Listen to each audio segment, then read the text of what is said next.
하나님의 말씀은 민수기 25장 10절에서 18절의 말씀입니다. 여호와께서 모세에게 일러 가라사대 제사장 아론의 손자 엘르아살의 아들 비느하스가 나의 질투심으로 질투하여 이스라엘 자손 중에서 나의 노를 돌이켜서 나의 질투심으로 그들을 진멸하지 않게 하였도다. 그러므로 말하라. 내가 그에게 나의 평화의 언약을 주리니 그와 그 손에게 영원한 제사장 직분의 언약이라. 그가 그 하나님을 위하여 질투하여 이스라엘 자손을 속죄하였음이니라. 죽임을 당한 이스라엘 남자 곧 미디안 여인과 함께 죽임을 당한 자의 이름은 시므리니 살루의 아들이요 시므이니 종족 중 한 족장이며 죽임을 당한 미디안 여인의 이름은 고스비니 수르의 딸이라. 수르는 미디안 백성 한 종족의 두령이었더라. 여호와께서 모세에게 일러 가라사대 미디안들을 합박하며 그들을 다 같이 읽으시겠습니다. 이는 그들이 괴계로 너희를 박해하되 부올이 일과 미디안 족장의 딸 곧 부올이 일로 연병이 일어난 날에 죽임을 당한 그들이 자매 고스비 사건으로 너희를 유혹하였음이니라. 아멘. 할렐루야. 서로의 평강이 복을 기원하는 마음으로 샬롬 인사 나누시기 바랍니다. 샬롬. 샬롬. 오늘도 금요 새벽 기도에 잘 나오셨습니다. 금요 모임이 저녁 시간에 있어서 우리 자녀들 유초등부, 중고등부 자녀들의 금요 모임이 있습니다. 우리 자녀들이 우리 교육부 목사님 또 전사님들과 함께 말씀도 배우고 기도도 하고 찬양도 하고 금요일 저녁에는 특별히 교육관심에서 아이들이 스포츠 액티비티도 열리니까 자녀들이 와서 마음껏 안전한 가운데 뛰놀고 신앙이 성장할 수 있도록 학부형들께서는 자녀들 금요 모임에 보내주시기를 바랍니다. 오늘 본 말씀에 보시면 비느하스에 대한 이야기가 나와요. 비느하스는 누구의 손자라고요? 누구의 손자예요? 아론의 손자입니다. 누구의 아들이라고요? 엘르아살의 아들. 그러니까 아론의 아들이 엘르아살입니다. 아론이 대제사장이고 그리고 엘르아살이 대를 이어 이스라엘이 대제사장이고 그리고 엘르아살의 아들 비느하스가 영원한 제사장 직분을 하나님께 받습니다. 어떻게 비느하스에게 이런 평화의 언약, 영원한 제사장 직분을 주셨는가? 비느하스가 하나님을 위하여 질투하였기 때문에 그렇게 말씀하고 있습니다.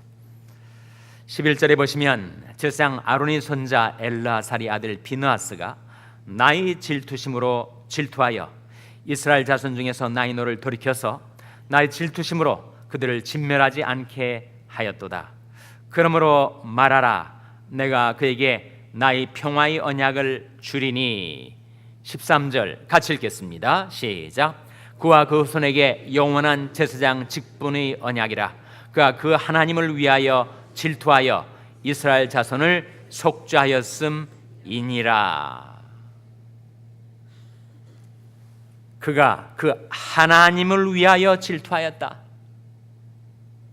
그래서 그 결과 이스라엘 자손을 속죄하였다. 하나님이 진노의 불길이 온 이스라엘을 사르지 않도록 그가 이스라엘을 속죄하였다. 어떤 사건을 가리키죠? 비느하스가 창으로 두 남녀 바로 시므리와 고스비를 죽인 사건을 가리킵니다. 아니 그것이 무슨 대단한 사건이라고 하나님께서 그에게 이런 축복을 주셨는가? 두 남녀가 서로 좋아하고 관계를 맺고 하는 것에 왜 비느하스가 개입을 했는가? 남녀 상렬지사는 어느 시대에 있는 것인데 왜 비느하스가 그 사람을 죽인 것이 그렇게 하나님께 평화의 언약과 영원한 제사장 직분을 받게 된 사건이 될 수가 있는가?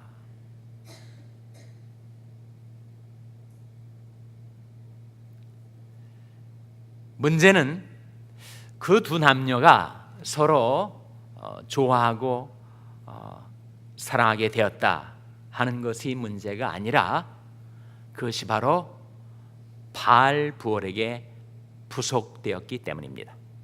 즉 하나님만을 경배하며 섬기도록 지음받은 인생이 하나님을 버리고 하나님의 다른 신 바알 부올이라는 간악한 신을 섬기고 쫓아서 거기에 부속되어 버린 사건, 귀속되어 버린 사건, 하나님을 버리고 다른 신과 짝하여 하나가 된 그 사건에 대한 하나님의 심판의 도구로 비느하스가 쓰임을 받았기 때문이다 하는 거죠. 잠언 27장 4절에 보면 그런 말씀이 나옵니다. 분은 잔인하고 노는 창수 같거니와 투기 앞에서야 누가 서리요. 분도 무섭죠. 노도 무섭습니다. 분은 잔인하고 노는 창수 같거니와 투기 앞에서야 누가 설 수가 있겠는가? 그 하나님을 향한 질투심의 불 앞에 그들이 사름을 당한 것이라 하는 겁니다. 사랑은 죽음같이 강하고 질투의 불은 음부의 불같이 사람을 사른다, 그런 말씀이 나오죠. 바로 아가서 8장 6절 말씀인데 한번 찾아보시기 바랍니다. 아가서 8장 6절 말씀. 아가서는 구약성경 964면입니다. 구약성경 964면.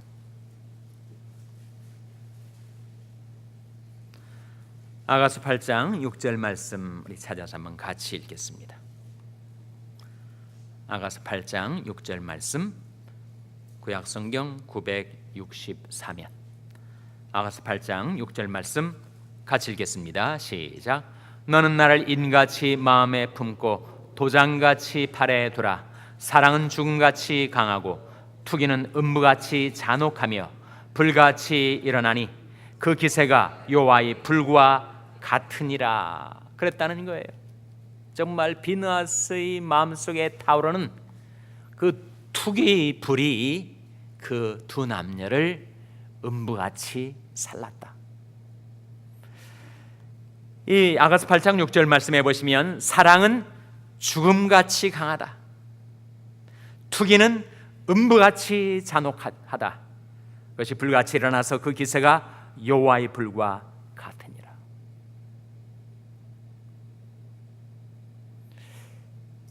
이 비느하스의 마음속에 일어났었던 이 투기의 불, 이 질투심, 그것은 하나님을 위한 것이었다라고 말씀하고 있는데 그 질투심은 사실은 무엇이었습니까? 그것은 하나님께 대한 비느하스의 열심이었죠. 사랑이었습니다. 믿음이었습니다. 어떻게 유일무이하신 하나님을 버리고 허탄한 가나계신 바알 부올을 섬기며 거기에 부속될 수가 있는가?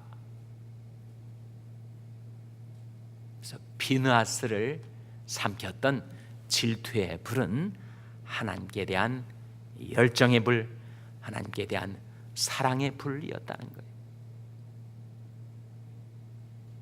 정말 질투심은 통제하기가 어렵습니다. 여러분 누구를 질투해 보신 적 있습니까? 아니면 반대로 질투를 받아보신 적이 있습니까? 둘 다 견디기 어렵습니다. 비느하스가 바알 부올을 섬기며 그것과 하나 되어 부속되어 버린 이들을 그 질투의 불로 살게 된 것은 그가 하나님을 위하여 열심히 특심하였기 때문에, 하나님을 사랑하고 어떻게 참 하나님을 버리고 허탄한 신을 따라 거기에 속해버릴 수가 있단 말인가. 하나님을 위한 그의 질투심이, 하나님께 대한 믿음, 하나님께 대한 사랑, 하나님께 대한 갈망, 하나님께 대한 사모함, 하나님을 사랑하는 그 질투의 불이 결국은 그런 사건을 벌이게 되는 것이었죠.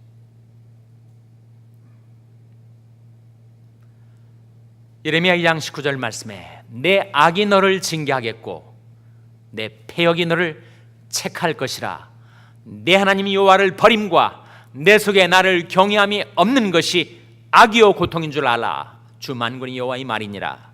하나님이 우리에게 주신 말씀이 인생의 고통과 악이 무엇인가? 그것은 바로 하나님을 버리는 것, 하나님을 경외함이 없는 것, 더 이상 하나님을 신뢰하지도 않고 사랑하지도 않아서 하나님을 버리고 대신 세상의 허탄한 신을 따라 살아가는 것, 그것이 바로 인생의 악이요 고통이다. 그렇게 선지자 예레미야를 통하여 하나님께서 우리에게 말씀해 주셨습니다. 우리가 하나님을 버리고 세상을 사랑하고 세상의 신을 사랑해서 살면 그것은 간음하는 것입니다. 간음하는 이들이여, 세상과 벗되고자 하는 것이 바로 하나님과 스스로를 원수되게 만드는 것이다. 세상을 사랑하고 세상에 대한 미련을 갖고 세상과 짝하고 세상과 하나가 돼서 부속되게 되면 그것은 스스로를 하나님과 원수되게 만드는 것이다. 이러한 아주 심각하고 진지한 말씀을 우리가 찾아보는 것이 좋습니다. 야고보서 4장 4절 보시기 바랍니다. 야고보서 4장 4절 말씀.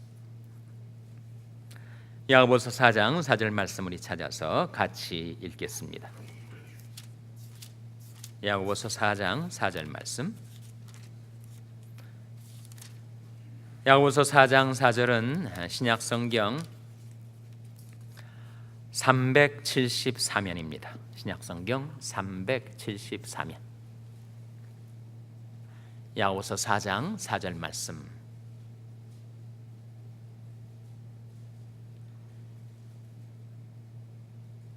신약 성경 374면 야고보서 4장 4절 말씀 같이 읽겠습니다. 시작. 간음하는 여자들이여, 세상과 벗된 것이 하나님의 원수임을 알지 못하느뇨. 그런즉 누구든지 세상과 벗이 되고자 하는 자는 스스로 하나님과 원수되게 하는 것이니라. 간음하는 여자들이여, 간음하는 남자들이여, 세상과 벗된 것이 하나님의 원수임을 알지 못하느냐. 그런즉 누구든지 세상과 벗이 되고자 하는 자는 스스로 하나님과 원수되게 하는 것이니라. 그러면서 바로 다음 구절 야고보서 4장 5절에 이런 어려운 말씀이 나옵니다. 야고보서 4장 5절 말씀 같이 읽겠습니다. 시작. 너희가 하나님이 우리 속에 거하게 하신 성령이 시기하기까지 사모한다 하신 말씀을 헛된 줄로 생각하느뇨. 이 말씀 무슨 뜻일까요? 너희가 하나님이 우리 속에 거하게 하신 성령이 시기하기까지 사모한다 하신 말씀을 헛된 줄로 생각하느뇨. 어떤 뜻이에요? 하나님이 우리 속에 거하게 하신 성령, 하나님이 우리 속에 성령을 거하게 하셨습니다. 그런데 성령이 시기하기까지 사모한다. 누구를 그렇게 한다는 거예요? 누구를? 바로 너희를. 하나님이 우리 속에 거하신 성령이 우리를 사모하되 시기하기까지 사모해서 우리가 하나님을 버리고 세상을 사랑하여 쫓아가면 하나님을 버리고 세상 신을 사랑하여 쫓아가면 질투하시고 시기하기까지 우리를 사모하신다, 우리를 사랑하신다 라고 하는 뜻입니다. 하나님은 질투하시는 하나님이세요. 하나님 우리를 너무 사랑하셔서 질투의 불이 일어날 정도로 우리를 사랑하시는데, 우리가 하나님 사랑을 버리고 세상을 사랑하고 세상의 허탄한 신들을 사랑해서 그것을 쫓아 하나님을 떠나가면 하나님은 참지 못하십니다. 질투의 불이 일어나서 견딜 수 없어 하실 정도로 우리를 사모하시고 사랑하십니다. 그 사랑을 받은 우리도 이제는 세상 사랑 버리고 이 세상이나 세상에 있는 것들을 사랑치 말라. 누구든지 세상을 사랑하면 아버지 사랑이 그 속에 있지 아니하니, 그 뜻은 세상을 너무 사랑하면 아버지를 사랑할 수 없게 된다라는 뜻인데, 이는 세상에 있는 모든 것이 육신의 정욕과 안목의 정욕과 이생의 자랑이니 다 아버지께로 쫓아오는 것이 아니요 세상으로 쫓아오는 것이라. 그러니 이제는 세상 사랑 버리고 세상의 허탄한 신을 쫓아 섬겼던 일에서 돌이켜서 오직 하나님만을 사랑하고 하나님만을 갈망하고 하나님만을 사모하고, 우리를 사랑하시되 시기하기까지 사모하시는 그 하나님의 사랑에 우리가 응답해서 이제는 하나님만을 경배하며 섬기며 사랑하시는 여러분 한 분 한 분 되시기를 주님의 이름으로 축원합니다. 기도하시겠습니다. 오늘 말씀 기억하며 하나님, 저희들이 오직 하나님을 사랑하고 섬기고 하나님을 위하여 질투하며 살게 하여 주시옵소서 기도하시기 바랍니다. 우리 자녀들을 위해서 기도할 때 하나님, 저희 자녀들이 하나님을 알게 하시고 하나님을 사랑하게 하시고 하나님을 위하여 열정을 품고 살게 하여 주시옵소서 기도하시기 바랍니다. 우리 평생에 연약한 지체들을 위해서 기도하실 때 주님의 긍휼과 권능의 손으로 안수해 주시옵소서 위하여 기도해 주시기 바랍니다. 우리 샬롬교회에서 기도할 때 하나님, 저희 샬롬교회가 하나님을 사랑하는 교회, 하나님을 위하여 질투하는 열정을 품고 주님을 섬기는 교회 되게 해달라고 기도해 주시기 바랍니다. 여러분의 생업을 위해서 기도하시고 과테말라 장경순 선교사님을 위해서 기도해 주시기를 바랍니다. 하나님, 이 아침에 하나님 앞에 나온 저희들을 성령으로 충만케 하여 주시옵소서. 이런 제목들 놓고 우리 합심해서 기도하겠습니다.